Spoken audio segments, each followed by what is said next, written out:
Breaking it down in layman's terms, talking virtual selling video for better sales engagement. Now in this episode, we're going to talk about the concept of visual social proof for sales trainers, speakers, and authors. And then our special interview segment will be with author of The Perfect Close, James Muir. All this and a lot more. Now let's send it up to our virtual co-host, Virtual Vonda. Vonda? Thanks, Doug. We're living in a virtual world, and establishing visual social proof is necessary. I am looking forward to this episode on video strategy tips for sales trainers, speakers, and authors, plus some special interview segments in layman's terms with Victor Antonio and James Muir. Let's get it started. Now back to you, Doug. Thanks, Vonda. And yes, we're talking about visual social proof to expand your reach in business, sell more books, and simply close more deals through virtual selling video, specifically for sales trainers, speakers, and authors. So let's break it down in layman's terms. If you're in the sales training industry and over the last few months, you're focused more on online training, well, because that's the only options you may have right now, video marketing and visual social proof is paramount for the success of your business. And here are a few things I want you to consider for your sales training programs with video marketing and visual social proof. First of all, do a social media audit on your website, on your LinkedIn profiles, on your social channels. Do you have video content there that's relevant, that's new? Do you have content? Do you even have video content? And first of all, does that video content showcase your virtual training programs? Not old footage of you speaking on stage, but actual virtual footage of training programs that you're implementing over the last few months. And take it a step further. Do you provide samples of that training? Not just an overview curriculum video of your training programs, but an actual video footage of how the training program actually looks. We're all in this area right now of visual representation, and we're looking for proof. There's a lot of online trainers. You got to give me a taste of a sample of what you perform. How do you engage online virtually? And of course, video case studies, video testimonials from training industries that you trained for, or other video case studies and testimonials, all add to credibility and social proof. The speaking business. Well, that's had a dramatic change. We're not traveling as much anymore, and more events are online, or some may be hybrid. And hybrid is an example of you're speaking to a small crowd, but you also have an online presence virtually. And that's a whole different training environment. The same applies to sales trainers as speakers. Do you have video footage of your actual virtual training programs that's relevant over the last few months? Can you provide me with a free sample of what it actually looks like? And of course, give me some video testimonials. We need visual documentation. We need visual representation of how the actual virtual training program looks. Now this leads me to my last category, which would be authors. And the reason I put speakers, trainers, and authors all together, because most cases that individual is a sales trainer, they're a consultant, they're a speaker, and they're an author. They're the triple play. So authors, video marketing and virtual video selling are a great way to extend the shelf life of your book, sell more books, and get more speaking opportunities and generate more business. As an author, your book is your business calling card. But if you can visualize that beyond the text, it will help out with visual social proof. Now you think about video marketing for authors, you probably think about the concept of a video book trailer. Absolutely. And you may even think about video book reviews. And that's a positive thing too. I want you to think of those as the bookends of your video marketing campaign. The trailer video as well as the video book reviews. But there's a lot of video marketing content for an author that you can do. First of all, you've got the book published. It's out there, and now you're ready to launch your book. And back in the day, you used to go out to events, do book signings at events. Well, now, gotta do things online virtually. So do a video launch party. Mark the Sales Hunter did a great job when he launched his book in the spring called A Mind for Sales. He did a 2-hour video launch party, and he invited guests to come on and talk about his book. He could have taken that footage and chopped that up into individual video testimonials and put that out. Gotta leverage the video content. You got to repurpose and share that content. But leveraging a video launch party is another great way to build exposure about your book. And that footage can stay on as like evergreen content. Video collaboration, not video competition. Working with like-minded authors. If you've written a book in the same topic or industry with another author, why don't you collaborate and do a video call or a video webinar together to share your own thoughts and best practices? Strengthen numbers, keeping it social, leveraging video with video collaboration amongst like-minded authors and peers. You put a great deal of time into this book. And you've written a lot of content, and you may have even done an audiobook. But you ever think about doing a video series from the book? Maybe chapter 2, do a short video of the overview of chapter 2, or a set theme or topic in your book. Just a short 1 to 2 minute video of content in the book. It may expand the reach of the book because somebody may see that video clip of chapter 3 and they may be more inclined to buy your book. You've written the content, you've put in a lot of work. Just do some short videos or video series from the book. And I know a guy that can help market your book through video series and short form video clips. The video journey, or actually the journey of writing your book. Document that. What did you learn from writing this book? What was the best practices? What was your overall experience? Document that journal of writing the book through a video. And of course, you've written a book, it's published, it's already out there. And there might be 1, 2, 3, 4 or more things that you didn't put in the book, or you forgot to put in the book, or it's new data, new information that's relevant to that topic in the book. Do a video about content that you wish you would have put in the book. Extend the subject matter expertise of the book with fresh, relevant content. Or even do a video about what's in your next book.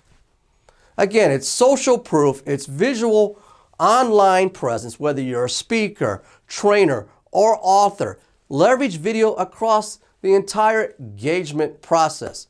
Now I'm going to close our show out with 2 interviews. One, a very short interview with Victor Antonio when we talked about video in the speaking business, which is all on this topic we've been talking about. And the last video, I sat down with James Muir a month ago, and we talked about the aftermath of his book, The Perfect Close. In fact, I did a video book review for James Muir 3 years ago about his book. We did some video collaboration, and now we're going to talk about the book, what he's learned 4 years later. All ideas with extending the shelf life of your book through visual social proof. But now I'm going to send it back to Virtual VONDA, and we'll be right back with those other 2 video interviews. Thanks, Doug. We are living in a virtual business world. Virtual selling and video marketing are on the rise. Communicating socially online is fine, but there might be an opportunity to collaborate further. By building on your social proof visually. In layman's terms, creating visual story selling content. VONDA V is out. Everybody has to be aware that if you're not using video to market yourself, because remember, you're in the speaking business second, you're in the marketing business first. Doug Lehman breaking it down in layman's terms. I got a special guest, my man, Victor Antonio, and we're live at the CNN Center. Yes, we are, Doug. And we're doing video. Now let's talk a little bit about video for speakers. Now, by the way, I believe in video. So if you're a speaker, you're not doing videos, I think you're missing out on a great opportunity. I mean, right now, most people simply don't want to read. They'd rather search online and see you. The thing is, if you're a speaker, Doug, you know, you can write a great book, you can write a great blog, write a great article, even do a great podcast, but they want to see you. So seeing is believing. Absolutely. They want to see how you speak, how you communicate with an audience. So if you're not speaking and videoing, I think you're making a mistake. And the concept of video is growing, and you can repurpose video, you can strip it down to audio if you want to. There's so many possibilities of video. And it can be easy yes. entry. You can repurpose it, again, what Doug's pointing out, for podcasts. You can take that actual video, make a podcast, create an article, put it on your blog, but it begins with the video. And if you haven't checked out Doug Lehman and his video editing marketing strategies, then you should check out his website. What's your website again? DougLehman.com or socialsellingvideo.com. In layman's terms, anything else you want to add? No, that everybody has to be aware that if you're not using video to market yourself, because remember, you're in the speaking business second, you're in the marketing business first, and if you're not using video marketing, you're basically screwing yourself. You're missing out on an opportunity. Now, Victor, how can people find out more information about you before we close? VictorAntonio.com, VictorAntonio.com, or just Google me. Victor Antonio, breaking it down in layman's terms. Thank you.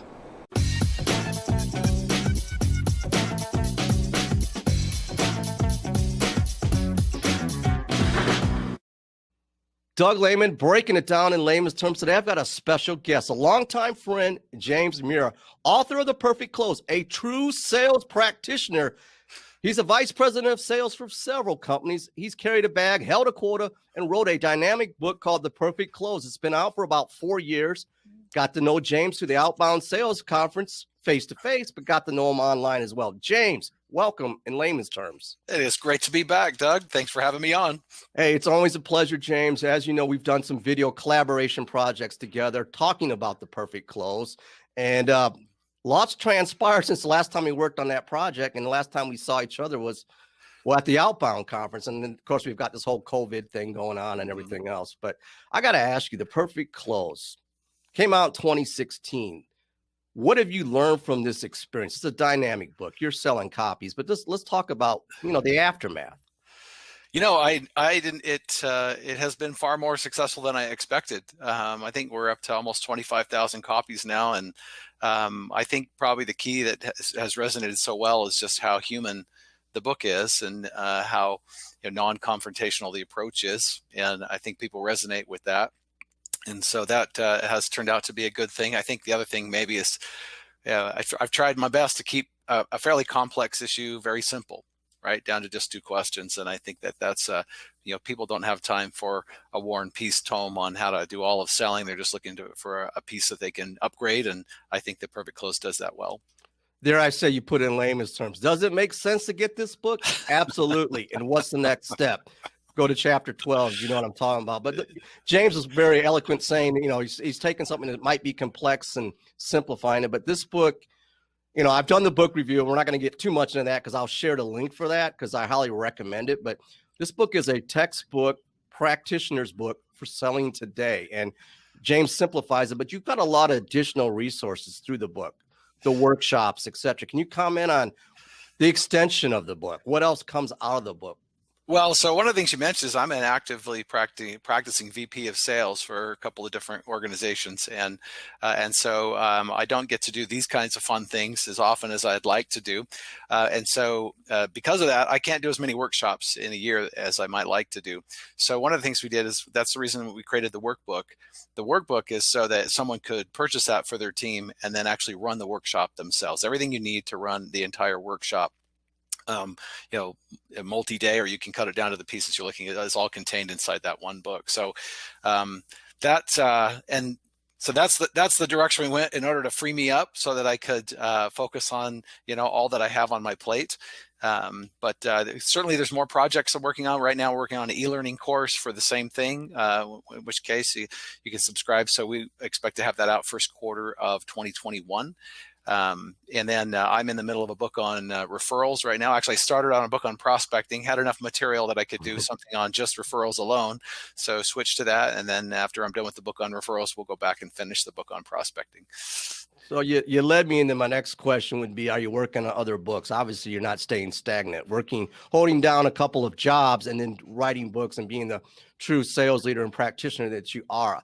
I love the concept of the workbook, and I love from the standpoint of what's out of the book. You've got the questions and the techniques and a lot of practical applications beyond the book. Now, you mentioned a lot of, I would say, training programs or virtual programs. We've been hit in 2020 with a major change, not traveling as much. And I know from your job, you're out there doing what you have to do, but have you implemented a little bit more video engagement through The Perfect Close or the branding of what you do? Yeah, certainly all the keynotes this last year switched from live to virtual, but I do a ton of my work remotely anyway to minimize my travel, so it hasn't really affected me that much. It just really eliminated my need to travel. I do like being with people face to face, so it's much more fun to be in a face to face environment, I think, when you're doing a workshop or when you're doing a keynote. But otherwise, my workload has been approximately the same as it was before, so I've been fairly lucky. Yeah, but we look forward to hopefully seeing you at stage. And I know the last time we met was at the Outbound Sales Conference, and hopefully we free up more events like that. But obviously with the books and the new book that you're working on in collaboration, you're staying quite busy. Now, a couple of takeaways from the book that I really enjoyed. I just kind of want to rehash on that. You really hone in on, well, discovery and asking those high valued questions. Can you give us an example from the book? Now, you got to get the book if you haven't read the book, but give me an example of what a high valued question is to engage your particular prospect or client? Sure. So just to give a little science, I can't resist. There's two spectrums along which any question operates. One is the knowledge dimension. The other is the cognitive. And knowledge is how much knowledge, and then the other is cognitive. And the mistake that most salespeople make is they ask questions that actually don't benefit the client at all. They're all self-serving. They only benefit the customer. And so you want to uncover that information off their website and places like that, so that when you're with the customer, you can utilize high value questions. So a high value question is one the customer actually doesn't know the answer to already, and it forces them to think a little bit. But by nature of forcing them to think, you've added some value to them. So, and we show you a little formula on how to craft that in the book, but I'll just give you an example. If I ask a customer, as you think through all the priorities that you've given for this project, how are you going to weigh out which one you're going to weigh the most heavily, and how you're going to meet all those different stakeholders' requirements? And that's a hard question, okay? Because it's forcing them to think, wow, there's a lot of players. I don't know. They're all going to want different things. How am I going to figure out what I'm going to weigh the most heavily? And so it's as much benefiting the customer when you ask that question as it's benefiting you. You'll understand some dynamics. But there's many different ways of crafting a high value question. You can't use too many, because and the mistake, by the way, that the salespeople make is literally statistically, they will wait about 1 second before they ask another question, or they'll try to answer it for the customer. Right. And so, right. yeah. And so what you have to do when you ask a high value question like that is you have to wait. Just be patient. So my advice is, an easy way to stop yourself from talking is just take notes, right?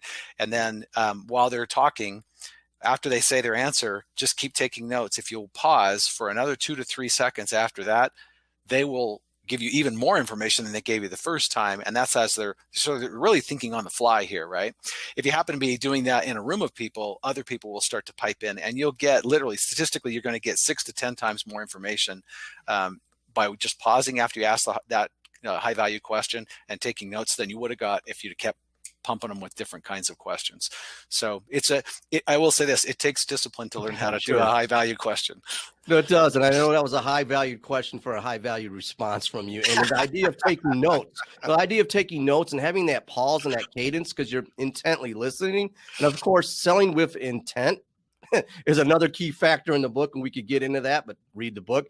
But having that intent and asking those questions that are thought provoking, that bring insight, that aren't throwaway questions, is very important. Or else you come off, sometimes if you keep asking questions, you come off that dreaded commission breath. And I love how you say that when you mention commission breath. That's just a takeaway that you want to avoid that. If you could comment how to avoid that, or what is commission breath? Put it in your terms. So when you meet a person, in the first few seconds, there's a couple of determinations that everybody makes, right? Whether you realize you're doing this or not.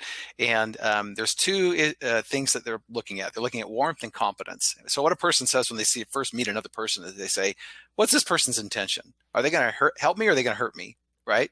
And then after they've determined which way they think that is, then they look at competence. They say, is this person capable of enacting their intention? Right? And that's the competence side. And a really common mistake that most salespeople make is they think that if they're selling to competence, right? They're saying, if I can just prove that I'm the most competent at solving this problem, then I win. But the truth is, that's not the case. It's all the social science shows that warmth, which is that intention part of it, is actually determined first, and it carries more weight than competence does, right? So now let's tie that to commission breath. I actually I'm managing a sales guy, and one of my customers called me on the phone, and he says, don't ever send that guy back here again. Okay. And I go, why? What happened? And he goes, that guy has commission breath. And what's happening is that guy could tell, first of all, that his intentions, right, were not to help the customer, but were to help himself. And second, he, maybe questioned whether or not he had the competence to even help him. And so that there's a little matrix that you can look at that'll actually tell you what feelings this engenders as you whether you're high in one or versus the other. But the way I like to think of it is that intent matters more than technique does. You can be really great at the technique, but if they detect that your intentions are bad, in most cases, the whole sales process will become dysfunctional, because the customer they'll stop sharing information with you, right? And so how are you, if you're the doctor trying to make a diagnosis so you can prescribe a solution, how are you supposed to do a correct diagnosis if the patient won't give you any information? Right. And so that's commission breath in a nutshell. The answer is to get off yourself for a second. Right. When you walk in, lose the ego, like you talk in the first couple of chapters, right? yeah, just stop thinking about yourself and just go into it thinking, how can I help this person? And it might involve you. Hopefully it does, but it might not. And so just be prepared to recommend what you think the best solution is, regardless of whether it serves you or not. Well, the thing about the perfect close, back to the book and commission breath, and you mentioned having intent, having timing, being able to listen, ask responsive questions. I look at the foundation with the perfect close is you've got the two dynamic questions, but the perfect close is a series of closes to get to the close, and being able to position. Am I correct in saying that you're having the conversation, but you're not check, next answer, check, but it's a series of calculated but responsive, intentful questions to progress the sale along, so you don't continue it, but you want to advance it. Sure. Well, the way that Anthony Iannarino says it is there's a lot of little sales on the way to the big sale. Sure. Right. Or Neil Rackham, basically, when he did his study in the late 80s, what he found is that 9 out of 10 sales encounters actually don't end with a win or lose. That's not what happens. In 9 out of 10 sales encounters, what you end up with is either an advance where the sale moves forward in a little way, or what he called a continuation, which is a situation where it didn't really go forward or backward, but it didn't die either. It just kind of sitting there, maybe plugging up your pipeline. But right. Anyway, so that's what happens at 9 out of 10. So what the advances that you're talking about do is that we think a little bit, all right, when I meet with somebody, since I know that 9 out of 10 of these meetings isn't going to end in me getting a contract, what are the little steps that add up to that big step? Right. And those are the advances that we ask for. And the best practice is to have an ideal one. What's the best thing that could happen from this meeting? And then have a couple of backup plans, so that if your ideal advance proves unrealistic for some reason, what's a second and a third option that you could choose to keep the progress moving forward. And that's all. It's not that much. It's not that complicated, right? No. But what it requires is a little planning before you walk into the meeting. There's a lot of planning involved. And when I've read the book, there's a lot of planning. As I said before, this is a textbook for sales, the sales process. And when you talk about continuing the sale, you want to be in that position to advance the sale, but there's got to be sales, there's got to be intent, and there's got to be, action on the buyer's side. Where's the buyer coming from? That makes the intent if it's an actionable item, as opposed to what kind of effort, what kind of energy did they put into it. Yeah, that's a common mistake, right? Is that people think that just because, you took them to lunch, which happens even less now with COVID, but right. If they watched a demo, what they do is they sort of mistake engagement for an advance. An advance, the customer actually has to do something or risk something or make a decision about something. And those other things are engagement. Engagement is great, but you don't want to mistake simple engagement for an actual advance. No, you don't. And that's the thing, one of the great takeaways from the book. Now, before we wrap this up, James, is there anything else that you'd like to add? Any parting shots for our audience? I'll give you the second to last word. Well, we've already kind of touched on it. I mean, my main thing that I like to say is that intent matters more than technique does, and people can detect that from you. But maybe another way to look at it for all the sales professionals out there is that, the customer is engaging you precisely because they need some help in some way. And what that does is it changes your role. Your role is really more of that of a coach and a facilitator to try to help them make all the little steps. Like, which one of us wouldn't want to have a coach that would help them maybe we're trying to be more fit this next year. We'd all love to have a coach that would help us walk through all the little steps it takes to get to our final goal, right? Well, that's the reason customers are engaging you, is they need someone to walk them through all those little steps. And so what that means is that your role is really far different than selling is really not so much about persuasion or that. It's really more about facilitating, coaching, and really, when you get right down to it, it's about leadership. And so that's my challenge to it's the sales professionals, is that we can all do a better job of coaching, teaching, and leading our clients than maybe that we have been. And so I would encourage is to think of yourself when you're meeting with a customer as a coach. And what will happen is your intent will all be in the right place to begin with, right? Because you're trying to help, and then all the rest of the stuff will happen automatically. I love it. I love what you said about intent, and you hit on the key word of leadership in sales. And James, you're a true sales leader out there. I encourage everybody out there, if you haven't got a copy of his book, Definitely check out James's website, his content. He puts out a lot of great content. He posts and he blogs regularly, and he's a writer. He's a true sales practitioner. I look forward to seeing you on stage again, physically, and doing more. James, I want to thank you for coming on Layman's Terms. Hey, thanks for having me on, Doug. It was great. I want to thank you out there for tuning in and social watching.